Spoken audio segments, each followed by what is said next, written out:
This is 91.3 FM, WCUW in Worcester, Massachusetts, the Dr. Chris Radio of Horror program. If you're not catching us live on 91.3 FM at midnight, then hopefully you're catching this on our Radio of Horror VidMe or YouTube page. And tonight on Radio of Horror, we have the editor of Horror Library Volume 6 from Cutting Block Books on the show with us, Eric Guggenard. Did I pronounce that correctly? Just Gennard. Gennard. Close enough. Gennard, okay. I see you have a webcam. We actually don't have a webcam since we're a radio show. No worries. Okay. Should I turn it off? No, it's fine. It's up to you to leave it on. We had Tom Holland on the show once, and he was on a webcam, but I told him to keep it on because he had his office behind him, and Tom Holland's office is pretty fucking awesome since he was the director of Fright Night and I can Child's only Play. imagine. My office is for my wife teaches through the university system, so it's a lot more blander. Yes, and then we also had a horror star fetish model on the show, and her office was decked out in all of her kooky fetish wear, and she did hers also all tied up because she never doesn't do a lot of interviews, so she wanted to make herself feel secure. So she had her partner tie her up in rope, nude, while she did the interview. That is fantastic. I only wish you would have stories to share with me with later guests, but unfortunately, Yeah, no, but it was. Let's just say I had a lot to look at while I was doing the interview with her. I can only imagine. I was skimming through some of your old episodes over the years and really impressed with a lot of the guests, heroes of mine that you've had throughout the show. And yeah, a lot of eye candy models.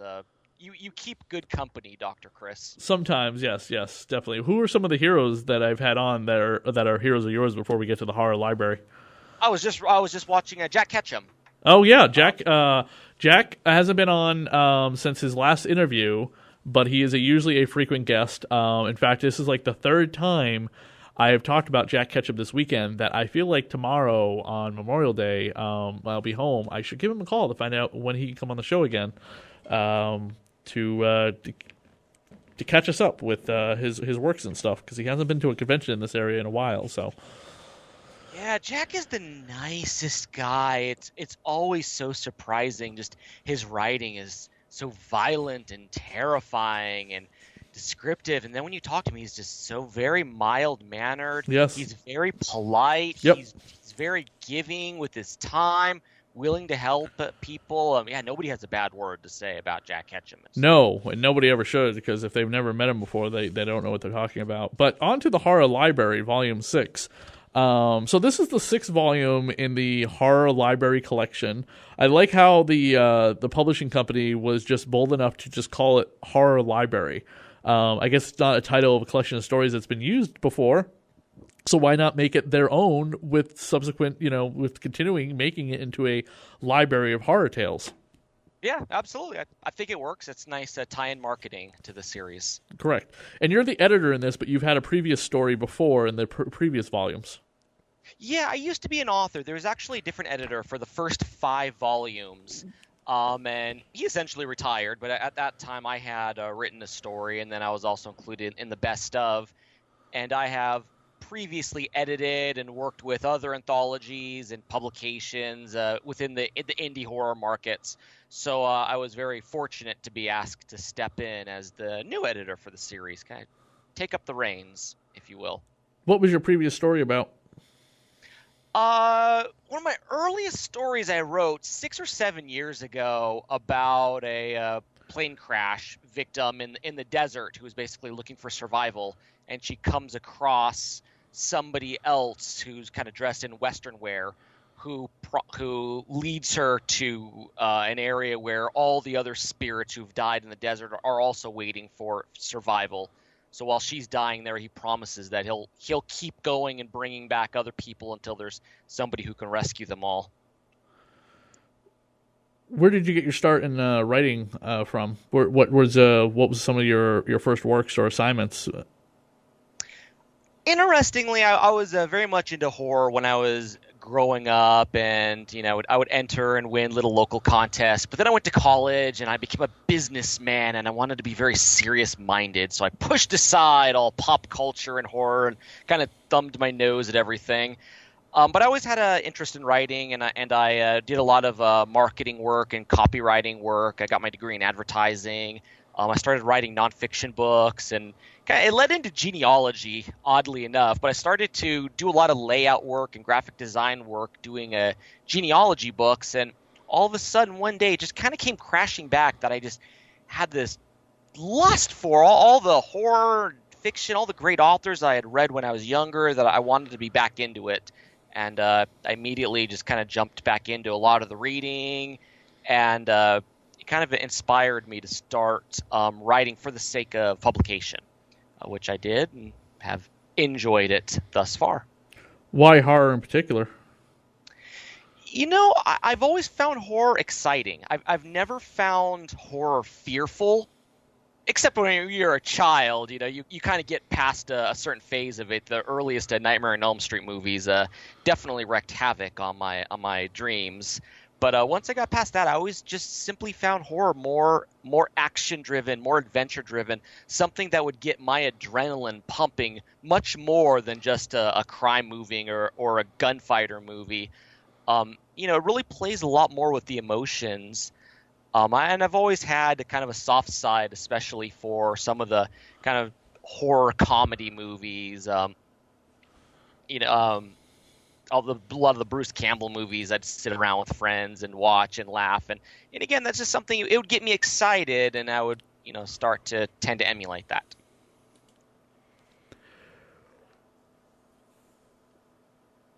Now, as the editor of a collection of short stories by people, you must read over like thousands upon thousands of submissions. I think in your forward you talk a little bit about that. Where do you find the time to be able to read all those submissions? And are you doing it alone, or because you're the only editor on the book? Yeah, I did do it alone, and for this it was somewhere around over 1,100 submissions for this one anthology, and they came in over the course of about 6 months. So it's a lot of time. It's not that I would have to sit down and there's immediately 1,100 stories to skim through, but they came in over the course of 6 months, and I would just literally be reading every chance I could. I would be pulling it up on my phone. I would sit in my computer. I have a baby daughter who would wake me up in the middle of the night screaming. So once I put her down, you can't get back to sleep again. So I'd sit in front of my computer, burn through 3 or 4 stories first thing in the morning, reading. If I have to go off to work for the day job, my lunch break, reading. I would take copious notes, and I responded to each author, and I would usually try to give them feedback or some sort of personal remark, rather than just a form rejection, more kind of explaining what I thought would be a benefit to strengthening the story and how they could be successful in other markets, but otherwise why it might not have worked particularly for me. Is there any carryover from previous submissions that you guys maybe give a second chance by putting into this book, or is it like always new material that you ask for submissions for?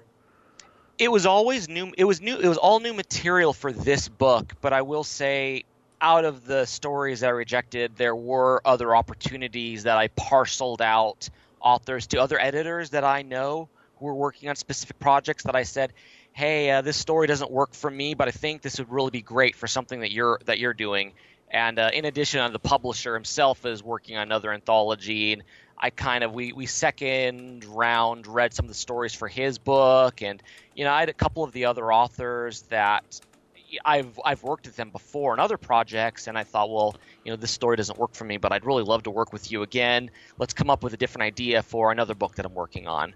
So there's a lot of crossover and things that tie together. But as far as this particular volume goes, it basically was starting off completely fresh. It's been a few years since the 5th volume had been released, so a good window of time. What other books does Cutting Block Books have? I've never heard of that company before. Yeah, they're a smaller publisher back east. They have done other anthologies.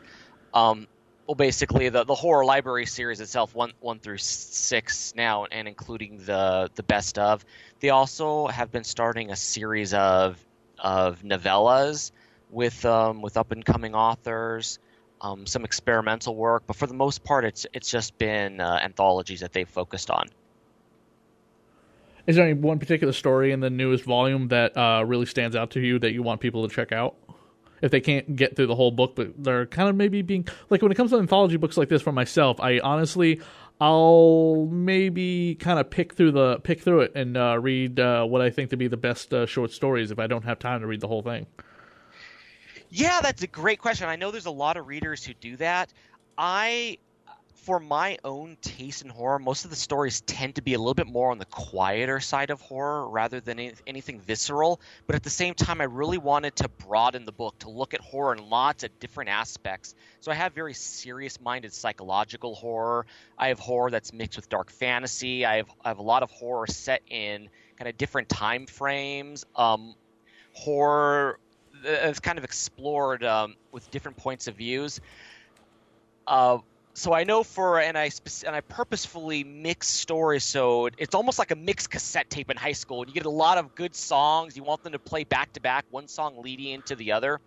So I myself do the same thing, and I'll jump into anthology and I'll kind of skip around. But I know for this, it's a bit of a disservice to the stories, as it's hard to tell just by their title alone. But one story you may love, the next story doesn't do it for you. The story after that's amazing. Some of these authors, they're New York Times bestsellers. Jeffrey Ford, Bentley Little, their stories, blow you away. Some of my favorite stories in here, I don't want, and not to disparage any of the other authors, because of course they're all my favorite. Otherwise, I wouldn't have published them. But very last story, Carol Johnston's Better You Believe, is just such a beautiful, heart-rending piece about climbers up in Everest, and one girl who had the main character, who actually, by the story's end, you find out is the ghost who is following her lover to basically help him survive an avalanche. And it ties in with the Ernest Shackleton, who used to speak that when he was in the oblivion, there was a third who walked among them, another spirit who would help protect them. So this woman's spirit is that third out there in the oblivion, trying to help those who need help on the mountain, amongst all the other spirits and people who are facing their own tragedies. But again, just a very emotional, beautifully written literary piece of, at its core, it's a ghost story. Sorry for a long-winded response there. I could probably go on and on about so many of the other stories as well. No, that's fine. What about when you were growing up? What authors influenced you? I grew up immediately starting to read Stephen King. I know it's kind of a cliche for authors to say they're a Stephen King fan, but I was reading Stephen King in elementary school. I remember the Scholastic book orders actually had a Stephen King novel on there. It was Eyes of the Dragon, which is more of one of his a fantasy work. That was the first novel I read of his, and from there I immediately just became a fan. I read everything he had written throughout junior high. That opened the doorway into Dean Koontz. It opened the doorway into Clive Barker, to Anne Rice. Basically, all the mainstream authors that were the books that I would just see on the shelves in the bookstores. I also had a love for literary short stories: O. Henry, Rudyard Kipling, Mark Twain, and I started to find my way into horror short stories that were being written by authors that were not the mainstream at the time. Although since they've of course grown into it. Anthologies by Tom Monteleone called the Borderlands series, and there's also the Whispers series, the Shivers, a lot of the best of weird tales and dark fantasy markets. And that really opened my eyes to authors like Joe Lansdale, who's become one of my favorite authors these days, and Bentley Little, Harlan Ellison, just so many others. What are you going? Let me start over. Are we going to be getting like a volume 6? Yeah. Well, this is the volume 6. Volume 7. Sorry. Yeah, there may be a volume 7. On the horizon. The Horror Library was started off publishing the books about on average every 2.5 years.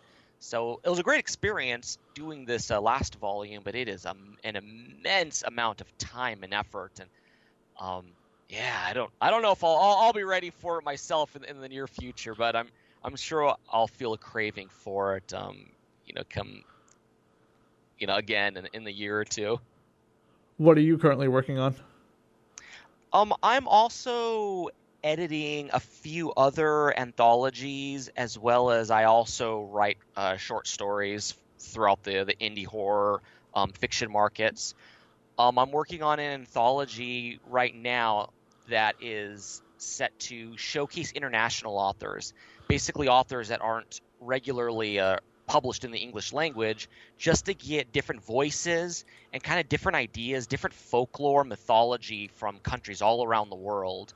So I have stories from different parts of Africa, authors from different parts of Asia, different parts of Eastern Europe, South America.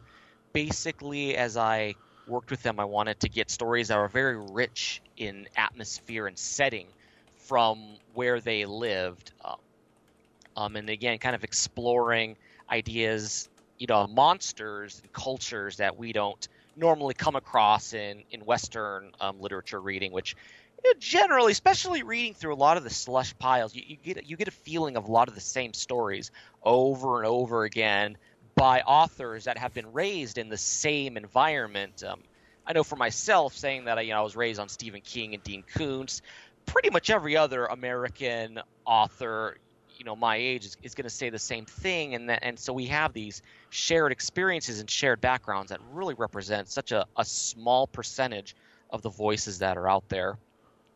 I'm also doing another book of stories that have to deal with the five senses and how that relates to fiction literature, specifically horror, and how it basically interacts with the brain. So I actually have a psychologist that I've partnered with on this, and together we've explored different stylistic components of writing as to how it affects both the visual, for hearing, for taste, touch, smell, all five senses, looking at how these relate according to the latest in scientific research.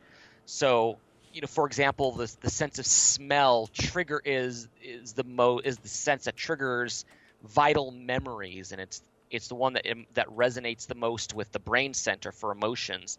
And so, how writers can tie into that and make the stories more vivid and brighter for readers. So just a couple of the projects I've been working on lately. Well, we really do appreciate you coming on the show with us to talk about the horror library. I found it really fascinating that a new collection of short stories by independent horror authors is getting its way out there. One of my co-hosts tonight had heard about it in previous volumes, and I had heard about this previously in years past, but never had a chance to grab on to anyone from it. So it's been enlightening to find out a little bit more about the history of this collection, and we hope that it has some longevity into the future, Eric. I really absolutely hope so too, and of course I really thank you for your time, Dr. Chris, and man, keep up the great show. I'm really excited watching a lot of these back episodes. Just like I can learn a lot more. You never realize the things you don't know until you hear other people talking about them and discussing them. Thank you very much. Awesome. And please give out your website and any social media you're on that fans of your work can contact you. Yeah, my personal website is my name. It's www.ericjguinard.com. I also have recently established my own indie press, which is at www.darkmoonbooks.com. And I'm on all the other social media platforms, just a search of my name through Goodreads, Facebook, blog, Twitter. I do use my initial with a J, and of course my last name is a little tricky to spell sometimes, Guignard. So search Eric J. Guinard, and I am at the fans' disposal.